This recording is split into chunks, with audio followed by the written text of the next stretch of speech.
नमस्कार विद्यार्थी मित्रांनो, आजच्या भागामध्ये मी तुमचं सर्वांचं स्वागत करते। आज आपण मागील टीईटी परीक्षेमध्ये नागरिक शास्त्र व मराठी या विषयाचे जे प्रश्न आलेले आहेत ते प्रश्न आज आपण पाहणार आहोत। जर व्हिडिओ आवडत असेल तर व्हिडिओला लाईक आणि सबस्क्राइब करा। तर आजचा पहिला प्रश्न आहे, खालील वाक्य प्रकार ओळखा। तर वाक्य आहे, अरे रे फार वाईट झाले। तर या वाक्यामध्ये उद्गारवाची चिन्ह आलेलं आहे आणि याचे पर्याय आहे विद्यार्थी वाक्य, दुसरा आहे संकेतार्थी, तिसरा पर्याय आहे उद्गारार्थी आणि चौथा पर्याय आहे होकारार्थी। तर हे वाक्य उद्गारार्थी आहे म्हणून आपल्या प्रश्नाचं उत्तर आहे पर्याय क्रमांक 3 उद्गारार्थी। उद्गारार्थी वाक्यामध्ये भावनेचे उद्गार काढलेले असतात आणि त्यामध्ये हे उद्गारार्थी चिन्ह दिलेलं असतं। त्यानंतरचा प्रश्न आहे, वाक्य रूपांतर म्हणजे वाक्याला टिंब रचनेत केलेला बदल। प्रश्नाचे पर्याय आहे, 1 बाधा आणून, 2 बाधा न आणता आणि पर्याय 3 आहे शब्द जोडून, चौथा पर्याय आहे स्वरूप बदलून। तर या प्रश्नाचं उत्तर आहे पर्याय क्रमांक 2 बाधा न आणता। म्हणजेच वाक्य रूपांतर म्हणजे वाक्याला बाधा न आणता रचनेत केलेला बदल। म्हणजे जे वाक्य दिलेले असतं त्या वाक्यामध्ये काही बदल करायचा नाही किंवा मूळ जो आशय असतो त्या आशयामध्ये बदल करायचा नसतो। त्यानंतरचा प्रश्न आहे, तो खात्रीने घरी येईल। तर या वाक्याचं नकारार्थी वाक्य करायचं आहे। तर त्याचे पर्याय आहे, त्याने घरी येऊ नये, तो घरी जाणारच नाही, त्याला घरी यायचेच नाही, तो घरी आल्याशिवाय राहायचा नाही। तर या प्रश्नाचं उत्तर आहे पर्याय क्रमांक 4 तो घरी आल्याशिवाय राहायचा नाही। त्यानंतरचा प्रश्न आहे, खालील शब्दांमधून अव्ययी भाव सामाजिक शब्द ओळखा। तर पर्याय आहे आमरण, 2 आहे दशमुख, 3 आहे पंचामृत आणि 4 आहे भाजीपाला। तर या प्रश्नाचं अचूक उत्तर आहे पर्याय क्रमांक 1 आमरण।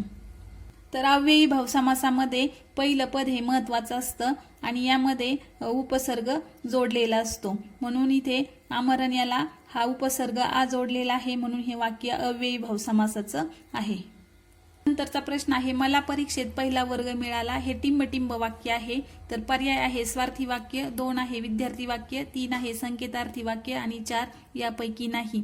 तर या प्रश्नाचं योग्य उत्तर आहे पर्याय क्रमांक 2 स्वार्थी वाक्य आहे। तर स्वार्थी वाक्यामध्ये फक्त काळाचाच बोध होतो म्हणून हे काय आहे स्वार्थी वाक्य आहे। तर इथे मिळाला हे काय झालं भूतकाळ झाला म्हणून इथं आपल्याला वाक्याचा हा बोध झालेला आहे म्हणून इथे आपल्याला काळाचा बोध झालेला आहे। तर यानंतरचा प्रश्न आहे, फळे गोड निघाली। या वाक्यातील आपल्याला विधेयपूर्वक ओळखायचं आहे। तर पर्याय आहेत फळे, 2 आहे गोड फळे, 3 आहे गोड आणि 4 पर्याय आहे दुष्ट। तर या प्रश्नाचं योग्य उत्तर आहे पर्याय क्रमांक 3 गोड। गोड हा शब्द काय आहे वाक्यातील विधेयपूर्वक आहे। नंतर डोळा या शब्दाचा समानार्थी नसलेला शब्द ओळखायचा आहे। तर आपल्याला परीक्षेमध्येही या प्रकारचे प्रश्न विचारले जातात।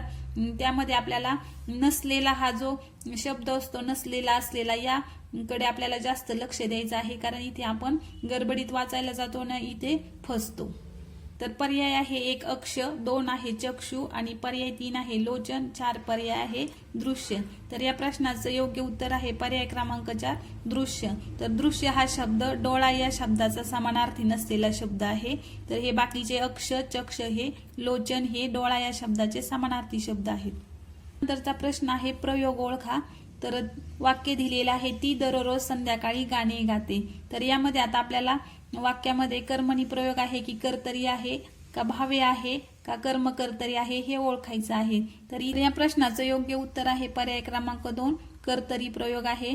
कारण यामध्ये हे वाक्य कर्त्यानुसार बदलते। समजा इथं आता ती करता आहे म्हणून गाते, जर इथं आपण तो घेतला तर इथे काय होणार गातो असं होणार म्हणून कर्तरी प्रयोगामध्ये क्रियापद हे कर्त्यानुसार बदलते। त्यानंतरचा आपल्याला इथे दुसरा प्रश्न दिलेला आहे, प्रयोग ओळखा। त्याने साप मारला। तर पर्याय आहे कर्मणी प्रयोग, 2 आहे कर्तरी प्रयोग, 3 भावे प्रयोग आणि 4 यापैकी नाही। तर हे उदाहरण कर्मणी प्रयोगाचं आहे। त्यानंतरचा प्रश्न आहे, आपला प्रभाव कायम राहावा म्हणून नक्षलवाद्यांनी टिंब या सशस्त्र संघटनेची स्थापना केली। पर्याय आहे पीपल्स लिबरेशन गुरिला आर्मी। त्यानंतर पर्याय 2 आहे नागा नॅशनल कौन्सिल, 3 आहे मिझो नॅशनल फ्रंट, 4 पर्याय आहे आसाम गणसंग्राम परिषद। तर या प्रश्नाचं योग्य उत्तर आहे पर्याय क्रमांक 1 पीपल्स लिबरेशन गुरिला आर्मी। पुढचा प्रश्न आहे, टिंबटिंब हा जमातवादाचा पाया आहे. तर पर्याय आहे प्रवेशवाद, 2 जातीयवाद, 3 धर्मांधता आणि 4 वंशवाद. तर या प्रश्नाचं योग्य उत्तर आहे पर्याय क्रमांक 3 धर्मांधता. हे माणसातील टिंबटिंब हा सहजीवनाचा आधार असतो. तर पर्याय आहे सहवास, 2 विश्वास, 3 संघर्ष, 4 प्रेमभाव. तर या प्रश्नाचं योग्य उत्तर आहे पर्याय क्रमांक 2 विश्वास. माणसातील विश्वास हाच सहजीवनाचा आधार असतो. नंतरचा प्रश्न आहे, उच्च शिक्षणाचे केंद्र असल्याने टिंबटिंब शहराचा विकास झाला आहे. पर्याय 1 पुणे, 2 मुंबई, पर्याय 3 नागपूर, पर्याय 4 कोल्हापूर. तर या प्रश्नाचं योग्य उत्तर आहे पर्याय क्रमांक 1 पुणे. तर पुणे शहराला विद्येचे माहेरघर असंही म्हटलं जातं. चा विकास झाल्याने टिंबटिंब ऐवजी नगर परिषद किंवा नगरपालिका उदयास येते. तर पर्याय आहे ग्रामपंचायतीच्या, 2 पंचायत समितीच्या, 3 नगरपंचायतीच्या आणि 4 जिल्हा परिषदेच्या. तर आपल्या प्रश्नाचं योग्य उत्तर आहे पर्याय क्रमांक 1 ग्रामपंचायतीच्या. तर गावचा विकास झाल्याने ग्रामपंचायतीच्या ऐवजी नगर परिषदा किंवा नगरपालिका उदयास येते. त्यानंतरचा प्रश्न आहे, ज्या वस्तीतील काम करणाऱ्या पुरुषांपैकी टिंबटिंब टक्के पुरुष बिगर शेती व्यावसायिक असतात अशा वस्तीस नागरी वस्ती समजले जाते. तर पर्याय आहे त्याचे 40%, 2 आहे 50%, 3 आहे 60% आणि 4 आहे 75%. तर या प्रश्नाचं योग्य उत्तर आहे पर्याय क्रमांक 4 75%. नंतरचा प्रश्न आहे, सन 2011 मध्ये भारतातील एकूण लोकसंख्येतील टिंबटिंब लोकसंख्या वस्त्यात राहते.